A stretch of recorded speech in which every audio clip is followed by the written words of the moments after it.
문갑식의 진짜 TV입니다. 저는 오늘 영화배우 정우성 씨라는 인물에 대해서 얘기를 해볼까 합니다. 배우 정우성 씨가 KBS의 한 프로그램에 출연해서 노무현의 언론 사투 미안했다 라는 얘기를 했다고 하네요. 그것도 5월 26일과 6월 2일 두 차례에 거쳐서 얘기했는데, 저는 그 정우성 씨가 나온 영화를 다 보진 못했지만 굉장히 재미있게 본 영화들이 몇 개 있어요. 예를 들면 강철비라는 영화 있죠. 만화를 영화화한 강철비라는 작품은 제가 정우성 씨, 제 개인적으로 정우성 씨가 나온 영화 중에서 최고작이 아닐까. 북한의 이제 은퇴한 특수부대 요원이 우연히 이제 북한 정권의 쿠데타 음모에 끼어들어서 북한의 지도자, 뚱뚱한 체형으로 봐서 김정은으로 누가 봐도 알 수 있죠. 지도자를 부상당한 지도자를 데리고 남쪽으로 와서 남과 북의 교착 상태 또는 전쟁 일보 직전의 상태를 중재해내는 역할이라서 저는 그거를 돈 주고 다운받아서 한 10번 넘게 봤어요. 볼수록 재밌더라고요. 그리고 신의 한 수라고 제가 바둑을 굉장히 잘 둡니다. 그래서 거기 정우성 씨는 내기 바둑꾼들한테 걸려서 자기 형이 죽자 일부러 교도소에 들어가서 거기에 있는 조폭 두목으로부터 싸움의 기술을 배우고 대신 조폭 두목과 교도소장에게 바둑을 가르쳐서 나와가지고 형의 복수를 하는 장면들이죠. 저는 바둑을 굉장히 잘 둬요, 제가. 굉장히 잘 둡니다. 저 4살 때부터 바둑을 둡니다. 그래서 이 배우는 참 여러 가지 예전보다는 훨씬 나이가 들수록 실력이 늘어나는구나 하는 이제 생각을 하고 있어요. 제가 이 정우성 씨를 오늘의 주제로 택한 이유는 정우성 씨가 김제동이나 문성근이나 뭐 또 있죠, 누구 이런 분들과 같은 길을 답습하지 말고 지금처럼 배우로서 묵묵히 한 길을 걸어서 우리나라의 대배우로 남기를 바라는 충심에서입니다. 정우성 씨는 이전에도 약간 이런 식의 움직임을 보였는데요. 그래서 제가 사실 걱정을 좀 했어요. 왜 이런 배우까지 자꾸 잘못된 길로 들어서려고 할까? 이분의 말을 들으면요, 자신의 사회 참여적 발언에 대해서 나는 아무것도 없는 사람이었기 때문에 잃을 게 없다. 또 배우 이전의 시민, 다음 세대에게 얼마나 정정당당한 모습으로 남을까를 고민한대요. 고민할 수 있죠. 정치에 대한 시민 관심을 계속 단절하거나 시민과 거리를 유지하려는 그런 정권이 지난 시대에 있었죠. 시민 참여 없는 정치는 썩을 수밖에 없다는 걸 확인하는 시간들이었다. 맞죠? 시민 한 사람으로서 참여를 위한 목소리를 내고 있다. 맞죠? 맞는 얘기예요. 맞는 얘기인데, 이렇게 맞는 얘기를 하시려면 상황을 정확히 알고 내용을 정확히 안 다음에 이렇게 얘기하면 오케이. 근데 참 걱정되는 부분이 노무현 전 대통령에 관련된 정우성 씨의 이야기입니다. 정원 유착으로 변질된 언론의 문제의식을 갖고 한 지도자가 사투를 벌였다.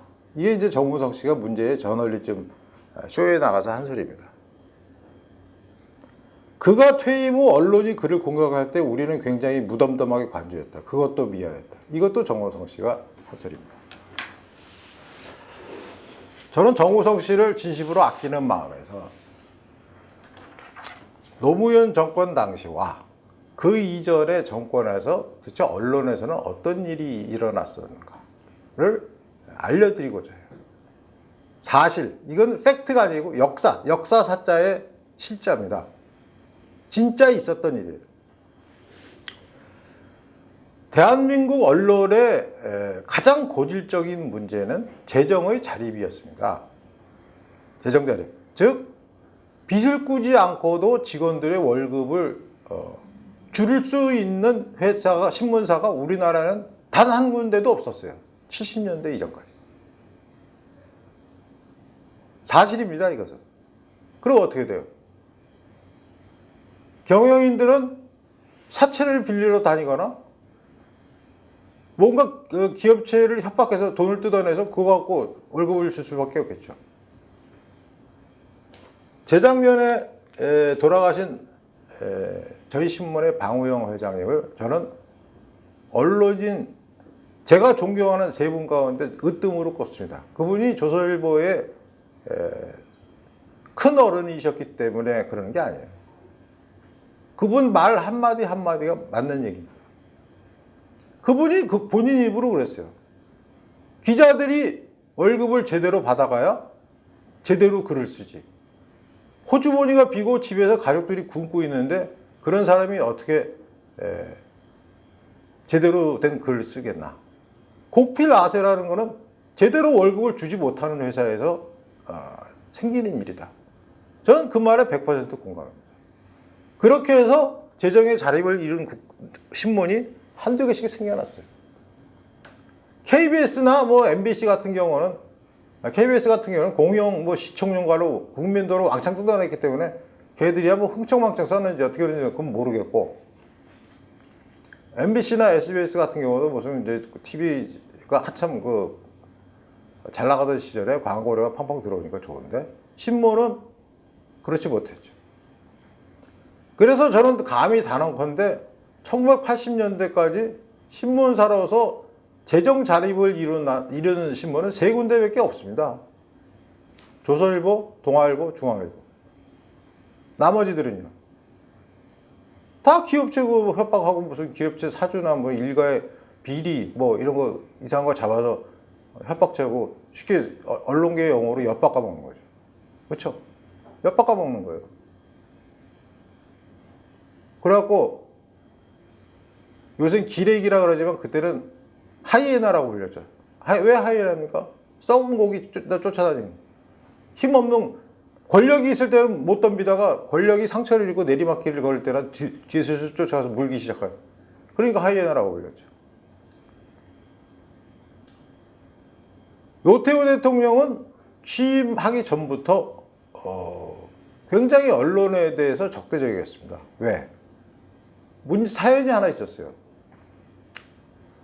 노태우 대통령이 뭐 요트를 좋아해서 이제 그 요트를 몰았다 뭐 이런 이제 그 기사가 한 주간지에 주간조선에 나왔어요. 근데 그 문제의 요트는 뭐 우리가 상상하는 것처럼 뭐 지중해나 태평양을 오가는 호화 요트는 아니었고 일반 평범한 요트였는데 좀 기사가 과장된 측면이 있어요. 그것도 저도 인정해요. 그랬으면은 언론의 정정 보도를 받거나 반론 보도를 해서 그것을 하고, 물론 그래봤자 사후 약방문이기 때문에 별로 그렇게 기분이 즐겁지는 않겠죠, 당연히. 이렇게 되자 그분 마음속에는 언론에 대한 증오가 쌓여가면서 별의별 이 언론에 대한 얘기들이 많이 터져 나왔습니다. 예를 들면 청와대에서 바라보면 양쪽에 거만하게 버티고선 두 건물 어쩌고저쩌고. 그거 뭐 조선일보하고 동아일보가 꽤 더 있어요. 광화문에서. 청와대에서 이렇게 앞에서 바라보고. 그리고 기자들에 대해서 기자실을 뭐 폐쇄한다는 등, 통합한다는 등 별의별 짓을 다 했죠. 괴롭힌 거죠, 쉽게 얘기하면 기자들을. 그 다음에 자기의 정책에 대해서 뭐만 쓰면 말을 많이. 그 적대적인 관계는 그 스스로 자초한 일이었어요. 그 다음에 정우성 씨가 말한 그 원문대로 언론의 문제의식을 갖고자 한 지도자가 사투를 벌여요. 사투 안 벌였습니다. 사투는 목숨을 건 게 사투고 자기 혼자 아무 사정도 모르는 채 혼자 흥분하다가 나중에 가서야 아이고 이제 그만해야 되겠다. 이게 진실이에요. 정우성 씨. 정확히 아셔야 됩니다. 또 하나 언론의 자립을 촉구하고 새로운 독립언론을 만들기 위한 한겨레 신문이 지금 자립이 되는 줄 압니까? 자립이 되는 줄 알아요? 그 회사가? 경향신문이 지금 자립이 되는 줄 압니까? 광고 없으면 끝장나는 신문들이에요. 그 신문들은. 그건 물론 조선일보나 동아일보나 그것도 마찬가지지만. 한겨레 신문, 경향신문 기자들의 월급이 얼마인지 아세요? 정우성 씨? 조선일보, 동아일보, 중앙일보 기자들의 월급이 얼마인지 아세요? 그 월급을 보면 어느 회사 기자가 그나마 양심적으로 이렇게 광고나 금전주의 회유나 협박으로부터 독립해서 당당하게 기사를 쓸 수 있는가가 나와요. 정우성 씨는 그런 것을 제가 얘기하는 거에 대해서 저 문무라한 자식은 또 나를 공격하는, 나는 정우성 씨 공격하고 싶은 생각이 없어요. 왜냐면 잘 모르고 하는 소리니까. 그 진실을 가르쳐 드린 거예요. 그가 퇴임한 후 언론이 그를 공격할 때 왜 공격했습니까? 이런 부분이 바로 정우성 씨가 이 언론계 내막에 또는 정치 그 사전에 전혀 모르는 거예요. 돌아가신 노무현 대통령 부인이 돈 받아 먹었잖아요.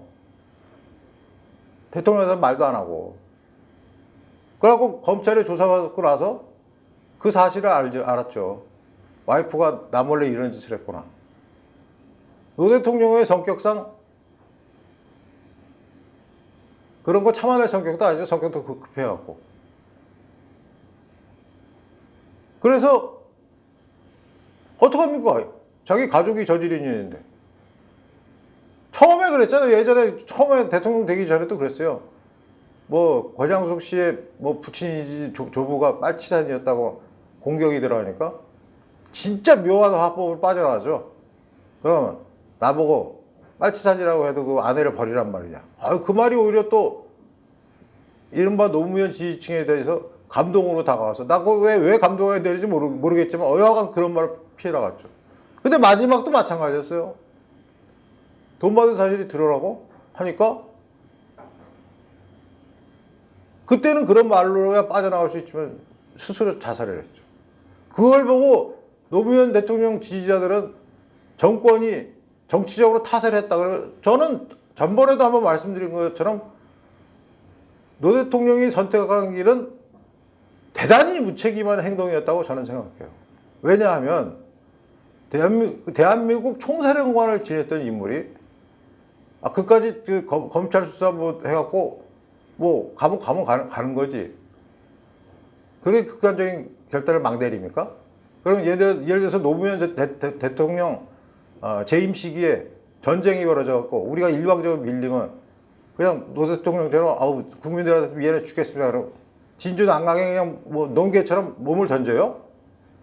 대통령이라는 자리는 그런 자리가 아니죠. 지금까지 보세요. 이승만 대통령 자기가 세운 나라에서 쫓겨났죠. 평생 못 돌아왔습니다. 박정희 대통령 자기가 제일 믿었던 부하한테 암살당했죠. 전두환 대통령 평생 절로 어디로 지금 뭐 끌려다니잖아요. 법원으로. 노태우 대통령 그분도 마찬가지로 끌려다니다가 이제 지금 거의 골골하시니까 뭐 그렇죠. 김영삼 대통령 IMF 맞아갖고 나라 거의 거덜내서 그 이후에 얼굴을 못 들고 다니시죠. 김대중 대통령 북한 핵무기 개발하는데 돈 대준 거 다 기억났잖아요. 노무현 대통령 저렇게 되고 이명박 대통령 어저께 아침인가 뭐 서울대학교 안병동에 입원하실 때 암은 아닌데 워낙 상태가 안 좋아서 그리고 감옥도 들어갔다 오시고 박근혜 대통령 2년 넘게 지금 수감하고 계시죠. 온 전신에 바늘로 찌르는 듯한 통증을 느끼고 제가 어제 그 그저께 저 치료하는 선생님한테 물어봤더니 그게 무슨 정신과적으로 학명이 있더라고요. 그래서 거의 그거는 무슨 심텀이라 그러던데 제가 뭐 기억을 잘 못해서. 언론의 자립을 촉구하고 새로운 독립된 언론을 만들기 위하며 대통령이 왜 언론의 자립을 촉구해요? 시장 논리대로 하면 되지. 월급 제대로 못 받고 남한테 좀 삥 뜯고 다니는 회사 망하게 해버리고. 독립된 언론은 많이 생겼잖아요. 지금 이것도 독립된 언론인의 일종입니다. 오마이뉴스니 이런 류의 그 신문, 인터넷 신문 외에 이런 유튜버들도 1인 미디어예요. 제가 시작한 이유도 그런 거고요. 그냥 기자 수십 명 갖추고 사무실 의리의리 한다 그래서 그게 독립된 언론이 아니고요. 혼자 해도 바른말 할 수 있는 게 독립된 언론인데 그걸 왜 노무현 대통령이 합니까? 시장 자율에 맡기는 못해요. 저는 다시 한번 얘기하지만 정호성 씨가 노무현 대통령을 존경하든 안 하든 거의 관심 없어요. 그 사람에 따라 다른 거. 사람이 자기 존경할 수 있는 인물이 있고 없을 인물이 있죠, 당연히. 그리고 거기에 따라서 자기 의사 표시할 수도 있죠. 다만 정호성 씨 같은 경우는 아무래도 우리나라 정치나 역사나 현실이나 언론 문제에 대해서 아는 것이 저보다 많지는 않겠죠. 그렇죠? 저는 정호성 씨가 아는 것보다 10,000배는 더 한다고 자신합니다. 진짜입니다. 1,000배, 100배 그 정도 아니에요. 10,000배는 더 한다고 자신해요. 저희가 이 자리에 오는데 어느 영화 대사처럼 하면 KTX 타고 한 방에 서울에서 부산까지 2시간 반 딱 걸려서 온 줄 압니까? 때로는 비둘기호에서 쫓겨나갖고 터덕터덕 걷다가 통일로 지나가면 얻어타기도 하고 또 어디 대전역에서 좀 있다가 버스 타고 또 와서 무궁화호 갈아타고 다시 또 쫓겨나서 내려서 비둘기호 타고 이렇게 온 거예요.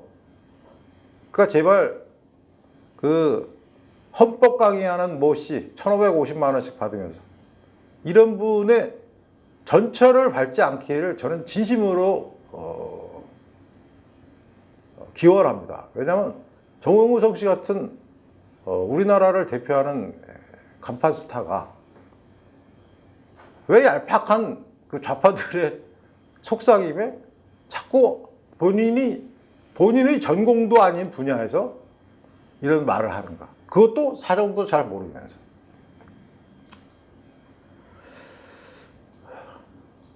다음 세대에게 정정당당한 모습으로 남을까 고민하시려면요. 이런 그 얄팍한 주변의 속삭임, 또는 얄팍한 주변에 하는 것, 이런 거 갖고 하지 마시고, 정호성 씨가 진심으로 좀 멋있는 이런 발언들을 해주세요. 그리고 가능하면 정치나 사회, 경제 관련 발언은 자제하세요. 그게 제가 정호성 씨보다 한 10몇 살 더 먹은 선배로서 드리는 진짜 충심 어린 마음입니다.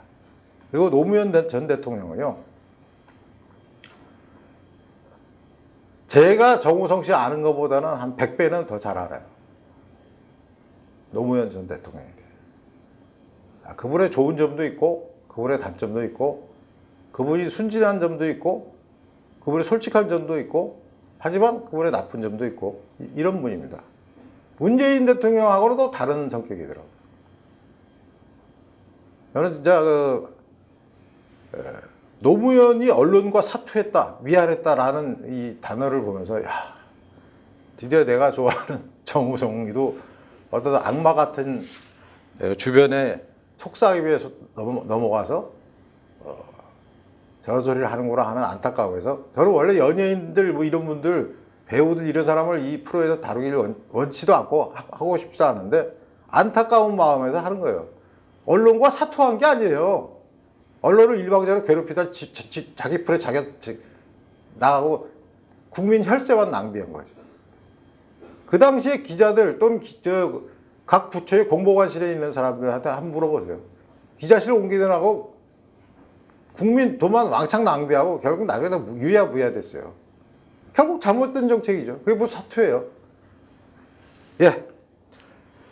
예, 문갑식의 진짜 TV는 여러분들이 기존의 신문이나 방송에서 볼 수 없었던 새로운 특종이나 새로운 시각, 뉴스 뒤에 숨어있는 진짜 뉴스를 전해드리는 코너입니다. 그리고 다양한 스토리를 발굴해서 여러분께 이런 세상도 있구나 하는 걸 보여드리는 코너입니다. 최근에 드루킹의 잔존 세력으로 보이는 매크로의 공격을 받아서 이놈들이 제 구독자는 3만 5천 밖에 안 되는데 70만, 100만 뭐 이런 데보다 제가 더 무서운 모양이죠. 벌써 저를 타겟으로 삼는 것을 보니까. 근데 여하간 뭐 저는 이에 굴하지 않고 여러분들의 반응을 일일이 보면서 하겠습니다. 그리고 이것은 그 디존 TV에서 하는 문갑식의 진짜 뉴스하고는 완전히 다른 별개의 회사입니다. 그쪽은 이제 10만 구독을 넘었는데 저는 제 개인이 이제 그 쉽게 해서 주인이 돼서 하는 코너고, 아까 정우성 씨 한 말 중에 제가 그것도 하나 할게요. 그 새로운 언론. 저는 요 구독자가 한 5만에서 7만 정도 되면은 저 홈페이지를 하나 만들 거예요. 그래서 유튜브에서 떴던 그 동영상도 거기 다 일목요연하게 유튜브에서도 보실 수 있지만 제 홈페이지에서 보시면 거기에 제가 원래 제 전공인 글들을 이렇게 다양한 그 아이템으로 나눠서 볼 수 있기 때문에 그렇게 되면 그게 뭐 독립언론이죠. 그게 독립언론이죠. 그래서 우리 권 편집자하고 다 얘기를 해놨어요. 그래서 이분이 그거 다 만들어 줄 거예요. 저는 뭐 글 써는 거는 제가 갖고 있는, 어떤 분이 저보고 야 문갑식이 넌 니 잘하는 걸 너무 많이 한다 하지만 그건 죄송한데요. 제가 써놓은 그 글에 방대하면서 저를 따라올 사람은 없을 거예요. 조갑재 대표도 저만큼은 뭐 안 썼을 겁니다. 왜냐하면 저는 조 대표는 이제 특정 분야를 계속 쫓으셨기 때문에. 그런데 저는 스포츠, 사건 사고, 노동, 환경, 보건복지, 정치, 그다음에 심지어 르포, 문학, 세계사 이런 것까지 다 해봐서 제가 갖고 있는 자료는 몇 년을 우려먹을 정도의 양이 쌓여있어요. 그리고 그 중에서 제가 쓴 글 중에서 틀린 건 없어요. 여러분들 요새 보시면 저거 한 2주 전에 문갑식이가 한 말인데 이런 기사들 생각나시는 분들이 있을 거예요. 제가 다음에 그 대통령 후보는 조국이 아니면 유시민이 될 것이라는 방송 했더니 불과 한 이틀, 2주째인지 3주째 전에 제가 그런 방송을 했어요. 벌써 조국이 대통령 나오잖아요. 저는 아무 근거 없이 그냥 달렁달렁 하루 듣고 하루 그 날뿜 푸는 그 기생충 같은, 기생충이 아니라 하루살이 같은 그런 방송은 절대 하지 않습니다. 저는 나름대로 보고 이 녀석들이 이런 계산에서 하는구나 라고 확신이 들 때만 그것을 제가 시청자 여러분들께 전해드립니다. 예, 오늘도 감사합니다.